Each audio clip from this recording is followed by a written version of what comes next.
2 years ago, I stood in front of a mirror adjusting my tie, preparing for our engagement party.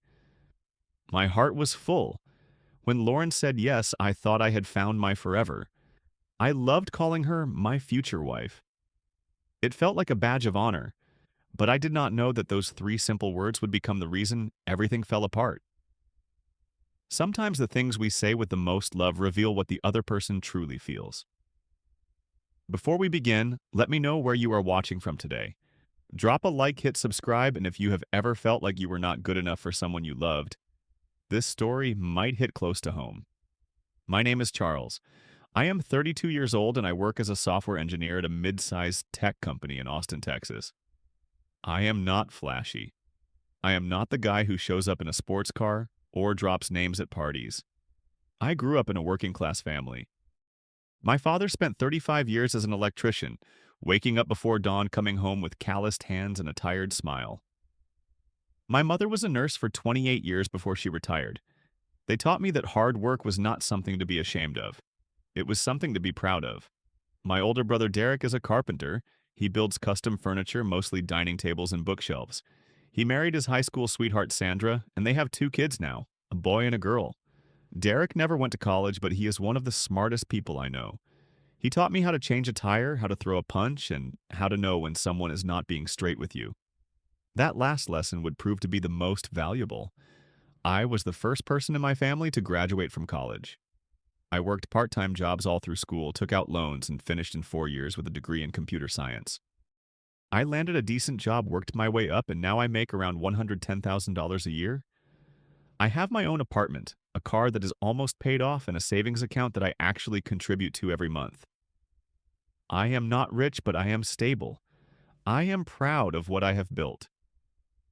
I met Lauren 3 years ago at an art gallery opening. A friend dragged me there, said it would be good for me to get out of my comfort zone. I was standing in front of a painting I did not understand, holding a glass of wine I did not really want, when she walked up beside me. She was 29 with dark hair and bright eyes that seemed to catch every light in the room. She worked in marketing at a big agency downtown. She was confident, articulate, and had this energy that made you want to keep talking to her. We talked for 2 hours that night. She laughed at my jokes, even the bad ones. She asked me questions about my work, my family, my life. It felt easy. It felt right. We exchanged numbers, and by the following weekend, we were on our first official date. For the first year, everything was perfect. We spent weekends exploring new restaurants, hiking trails outside the city, watching movies on my couch with takeout containers spread across the coffee table. She met my family and they loved her. Derek said she seemed like a keeper. My mother said she had kind eyes. I believed them. After 2 years of dating, I proposed. I took her to our favorite Italian restaurant, the one where we had our third date, where I first told her I loved her. I had saved for 6 months to buy the ring. It was not the biggest diamond, but it was real, and it was mine to give. When I got down on one knee, she covered her mouth with her hands, tears streaming down her face. She said yes. I slipped the ring on her finger, and I thought my life was complete. What I did not know was that the cracks were already forming beneath the surface. I just could not see them yet. After the engagement, I started introducing Lauren to everyone as my future wife. I said it with pride. At work, at family gatherings, at random encounters with old friends. This is Lauren, my future wife. The words felt good in my mouth. They felt like a promise. The first time I noticed something was wrong was at my company holiday party. I introduced Lauren to my boss, a friendly guy named Richard, who had always been supportive of me. I said, "This is Lauren, my future wife." Richard shook her hand, congratulated us, and made small talk about wedding planning. Lauren smiled, but something in her expression felt off. It was tight, forced, like she was holding something back. On the drive home, she was quiet. Too quiet. I asked her if everything was okay. She stared out the window and said, "Nothing, just tired." I let it go. I told myself she had a long week at work. I told myself I was overthinking. A week later, we visited my family for Sunday dinner. Derek and Sandra were there with the kids. My parents had made pot roast my favorite. The house smelled like home. When we walked in, I introduced Lauren the same way I always did, my future wife. Everyone hugged her, welcomed her, asked about wedding plans. It was warm and loud and full of love. But on the drive back to the city, Lauren said something that stuck with me. Your family is nice, but they are so simple. I glanced at her. What do you mean? She shrugged. I mean, they are sweet. Just very different from my family. I did not push it. I told myself she was just pointing out a fact. Our families were different. Hers was wealthier, more polished. Her father was a surgeon. Her mother, Patricia, was a former teacher who now spent her days organizing charity events and redecorating their 5-bedroom house. They lived in a gated community with a 3-car garage and a swimming pool. My parents lived in the same modest house where I grew up with a lawn my father still mowed himself. Different did not have to mean better or worse. At least that is what I told myself. Looking back, I should have paid more attention. I should have asked what she really meant, but I was too happy, too hopeful. I wanted to believe that love was enough to bridge any gap. I was wrong. About 3 months before the wedding, Lauren and I were invited to dinner at her parents' house. It was not the first time I had been there, but it was the first time I felt like I was being evaluated rather than welcomed. Her father, Dr. Gerald, sat at the head of the table like a judge presiding over a courtroom. He asked me about my work, but his tone made it feel like a job interview. What exactly do you do? What is your growth trajectory? Do you see yourself staying in that field? I answered honestly, calmly. I told him I enjoyed my job, that I was good at it, that it provided a stable income. He nodded slowly as if weighing my words on some invisible scale. Her mother, Patricia, was different. She smiled a lot, but her questions felt like traps. So, Charles, what kind of neighborhood did you grow up in? Does your family own their home or rent? Have you traveled much? I answered each question without shame. I grew up in a working-class neighborhood. My parents own their home. I have not traveled as much as I would like, but I plan to someday. Then, halfway through the main course, Patricia started talking about Bradley, Lauren's ex-boyfriend. She mentioned him casually as if she were just making conversation. You know, Bradley just made partner at his law firm. Such a bright young man. His family has a summer house in the Hamptons. Do you remember when you two went there, Lauren? Such a lovely time. Lauren did not stop her. She just smiled and said, Mom, that was a long time ago. I sat there cutting my steak into smaller and smaller pieces, trying to keep my face neutral. I did not say anything. What was there to say that I could not compete with a Hamptons summer house, that I had never been to the Hamptons, and probably never would? I kept my mouth shut and finished my meal. On the way home, I asked Lauren about Bradley. She told me he was just an ex that had ended years ago, that her mother just liked to reminisce. She kissed me and said I had nothing to worry about. I believed her, but a small seed of doubt had been planted and it was starting to grow. 2 months before the wedding, Lauren invited me to Brooke's birthday party. Brooke was her best friend, someone she had known since college. I had heard a lot about her, but had never actually met her. Lauren said it was important for me to make a good impression on her inner circle. The party was at a rooftop bar downtown, the kind of place with $15 cocktails and a dress code. Lauren's friends were exactly what I expected. Polished, confident, working in industries like fashion, finance, and media. They greeted me politely, but I could feel their eyes measuring me, categorizing me. Brooke shook my hand and asked what I did for a living. When I said software engineer, she tilted her head slightly. Oh, so you are like a tech guy. That is stable, I guess. She said it the way someone might describe a reliable appliance. Functional, but not exciting. Later, another friend pulled Lauren aside and asked loud enough for me to hear. So, Lauren, is this the one I thought you were holding out for someone more, you know? She did not finish the sentence, but she did not have to. Lauren laughed nervously. He is a good guy, she said. That was it. Not, he is the love of my life. Not, I am so lucky to have found him. Just, he is a good guy. Like I was a participation trophy.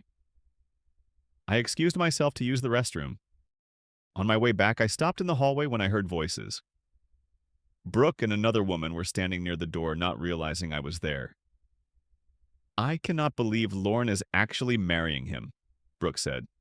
I mean, he is fine, but she could do so much better. Remember Bradley? The other woman laughed. I know, but she said she was tired of the games. Charles is safe, I guess. At least he will not cheat on her. Safe. The word hit me like a punch to the stomach. Not exciting, not inspiring. Safe. Like a backup plan, like a consolation prize. I stepped out of the hallway and walked back to the party, pretending I had not heard anything. Lauren asked if I was okay. I told her I was just tired. We left early. That night I lay awake in bed staring at the ceiling. I could not stop thinking about what I had heard. Was that how Lauren saw me? A safe option. A backup plan.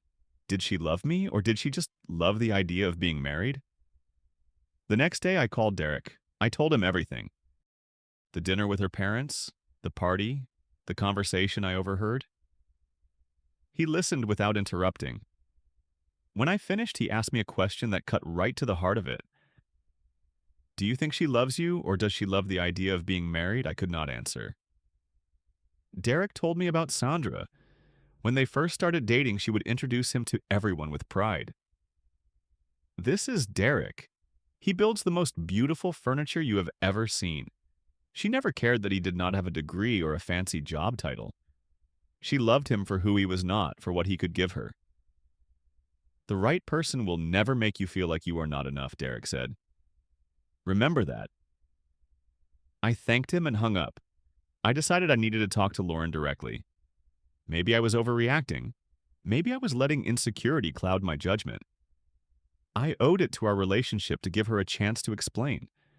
I had no idea that the conversation ahead would change everything. A few nights later, I sat Lauren down in our living room. I told her we needed to talk. She looked concerned, asked if something was wrong. I took a deep breath and told her the truth. I told her I had been feeling insecure, that I sensed her family and friends did not fully accept me, that I sometimes felt like she was not proud of me. She denied it at first. She said I was being too sensitive, reading too much into things. She said her friends were just protective, her parents just old-fashioned. I mentioned the birthday party, what I had overheard Brooke say. Lauren went quiet. She looked down at her hands. Then, after a long silence, she said something I will never forget. Can you please stop calling me your future wife in front of people? I stared at her. What? She sighed. It makes me look like I settled. Like I could not do better, so I just accepted you. My friends keep asking why I chose you over someone like Bradley, and when you introduce me like that so proudly, it just makes me look desperate. The words hung in the air between us. I felt like all the oxygen had been sucked out of the room. Do you think you settled for me? I asked. She did not answer. She just said, I am just saying how it looks to other people. And there it was. The truth finally out in the open. She cared more about how our relationship looked to others than about what we actually had. I was not her partner. I was her public image problem. I stood up and walked out of the apartment. I needed air. I needed space. I needed to figure out what to do next. Over the following days, I started noticing things I had ignored before. Lauren had never posted a single photo of us together on social media, even though her accounts were full of pictures of her friends, her vacations, her life. She had never introduced me to any of the important people in her industry. Whenever we went to events with her colleagues, she kept me at a distance, like she was embarrassed to be seen with me. Then one evening, I found the final piece of the puzzle. Lauren had left her laptop open on the kitchen counter. A message notification popped up and I saw Brooke's name. I know I should not have looked, but I did. The conversation was between Lauren and Brooke from a few weeks earlier. Lauren had written, Charles is a backup plan that worked out. I know it sounds awful, but at least I will have a stable life. I read the words twice. 3 times. I closed the laptop and stood there in silence. I was not angry. I was not crying. I was just clear. For the first time in months, everything made sense. I finally understood what I was to her. Not a partner, not a love, a backup plan, a safe choice, a stable life. That night, I made my decision. I sat down and wrote a letter. I wrote about how much I had loved her, how proud I had been to call her my future wife. I wrote about my family, my upbringing, my values. I wrote that I was not ashamed of where I came from or what I had achieved. I wrote that I deserved to be with someone who was proud of me, not someone who saw me as a consolation prize. Then I picked up my phone and called the wedding venue. I canceled our reservation. I lost the deposit $3,000, but I did not care. Some lessons cost money. This one was worth every cent. I packed my things quietly, my clothes, my books, a few items I had brought to her apartment when we moved in together. It did not take long. I had never really made this place my home. Maybe part of me always knew. The next morning, Lauren went to work like any other day. She did not know anything was different. By the time she came home that evening, I was gone. On the kitchen table, I left a white envelope with her name on it. Inside was my letter. I had written everything I needed to say. I wrote I loved you with everything I had. I called you my future wife because it was the proudest title I could imagine giving anyone. But you saw it as a mark of shame. You saw me as a backup plan. I refused to be anyone's second choice. I continued. You said I made you look like you settled. So I am settling this for good. I am not your backup plan. I am someone's first choice. Just not yours. And I have made peace with that. At the bottom of the envelope, I placed the engagement ring and the receipt from the canceled venue. I added one final line. The deposit I lost is the cost of learning my worth. It was money well spent. Lauren called me 17 times that night. She sent dozens of messages. Apologies, explanations, please. She said she did not mean it. She said I misunderstood. She said we could work it out. I blocked her number. Some doors once closed should stay closed. The first few weeks were hard. I moved in with Derek and Sandra temporarily. They gave me the guest room and never once made me feel like a burden. Derek did not offer advice unless I asked for it. Sandra made sure there was always food on the table and coffee in the morning. Their kids treated me like a favorite uncle climbing on me when I sat on the couch, begging me to play video games with them. I will not pretend I did not grieve. I did. There were nights I lay awake replaying memories, wondering if I had made the right choice. I still loved Lauren in some ways. Or at least I loved the version of her I thought I knew. The woman who laughed at my jokes, who held my hand during scary movies, who once told me I made her feel safe. But safe was not enough. Not when it came at the cost of my self-respect. After a few weeks, the fog started to lift.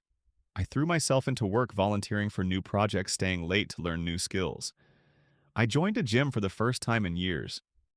I reconnected with old friends I had neglected, guys from college. I had lost touch with neighbors from my childhood who still lived near my parents. At work, a colleague named Angela noticed the change in me. She was a project manager, sharp and funny, with a habit of speaking her mind. One afternoon, she stopped by my desk and said, "You seem different lately. Lighter somehow." I told her I had gone through a breakup. She nodded like she understood. Over the following months, Angela and I became friends. We grabbed lunch together, traded book recommendations, complained about difficult clients. She never pushed me to talk about Lauren, but when I did, she listened. One day, she said something that stuck with me. The right person will brag about you, not hide you. They will be proud to stand next to you, not embarrassed by where you came from. Those words echoed what Derek had told me. Hearing them again from someone outside my family made them feel even more true. 6 months after leaving Lauren, I bought my own apartment. A small one-bedroom in a quiet neighborhood with a balcony that faced west. I painted the walls myself a soft gray that felt calm and clean. I bought furniture piece by piece, taking my time to choose things I actually liked. For the first time, I was building a home that was entirely mine. About a year after the breakup, I saw Lauren on social media. A mutual friend had liked one of her posts. She was engaged again to a man who looked like he belonged in a magazine. Tall, polished, expensive watch. The kind of man her family probably approved of. The kind of man who would never embarrass her at a rooftop party. I looked at the photo for a long moment. I waited to feel something. pain, jealousy, regret. But none of that came. All I felt was relief. I realized then that I had truly moved on, not because I had found someone else, but because I had found myself. I knew my worth now. I knew that I deserved to be loved fully proudly without conditions or apologies. Love is not about making someone look good to the outside world. It is about making them feel valued when no one else is watching. It is about being proud of your partner, not for their job title or their family name, but for who they are as a person. It is about choosing someone not because they are safe, but because you cannot imagine your life without them. I do not know what the future holds for me. Maybe I will meet someone new. Maybe Angela and I will become something more than friends. Maybe I will stay single for a while, and that will be okay too. What I do know is this: I will never again be with someone who is ashamed to call me theirs. I will never again settle for being someone's backup plan. And that more than anything is the real happy ending. Now I want to hear from you. Have you ever been in a relationship where you felt like you were not enough? Have you ever had to walk away from someone you loved because they did not value you the way you deserved? Share your story in the comments below. Your experience might help someone else who is going through the same thing. If this story touched you, please give it a like and share it with someone who needs to hear it. Subscribe to this channel so you do not miss more stories like this one. Thank you for being here with me today. I hope you never forget your worth, and I hope you find someone who is proud to stand beside you, no matter what anyone else thinks. Take care of yourself.